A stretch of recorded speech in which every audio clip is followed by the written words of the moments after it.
soy istersen ya. Montu soy. Yo vücudunu korusun canmanlardan öyle. Ya korur.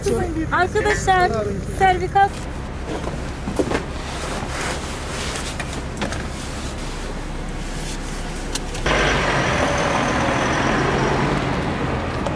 Şanlıurfa İl Sağlık Müdürlüğü'nde 1997'den beridir hizmet vermekteydim.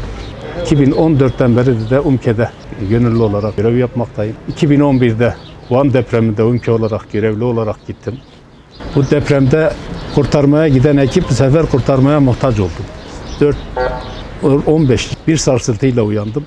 Kendim aldığım eğitimlere göre dar bir koridorum vardı. 1 metrelik dar bir koridorum. O koridorda çocuklarımı seslenerek yanıma topladım. Çökmemiz bir oldu. Daracık bir alanda bir yaşam üçgeni oluşmuş bizde. O yaşam üçgeni içinde en son bir polis arkadaş bize soba bacası gibi bir delik vardı.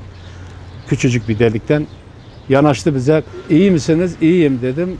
El feneriyle su attılar bize. Merak etmeyin dedi. Ekipler gelmiş buradalar dedi. Çalışma yapıyorlar. Yetişecekler size dedi. AFAD, UMKE, jandarma, bütün resmi kurumlar burada dedi.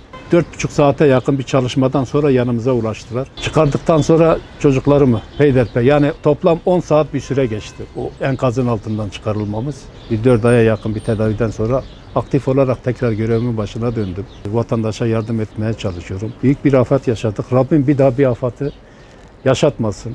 Aktif olarak elimizden gelen yardımı sürekli vermeye devam edeceğiz inşallah. Farklı noktalarda yıkımın gerçekleştiğini duyduktan sonra ben İpek Yol Caddesi'nde mevcut olan bir binanın yıkıldığı ihbarıyla acil kurtarma aracımızın zaten daha önceden bütün bu şartlarda teçhizatının tam donanımlı olduğu aracımızı alarak, UMKE timine alarak bölgeye intikal ettik. O olay yerine gittiğimizde enkazın gerçekten çok büyük bir boyutta olduğu, binanın yerle bir olduğunu ve hızlı bir şekilde kurtarma işlemlerine başlamıştık. O abimizin de ve ailesiyle birlikte dualar eşliğiyle tekrar aynı şekilde çalışabileceğimiz, hayattan kopmadığını, bizlere ses verebileceği bir anı bekliyor haldeydik.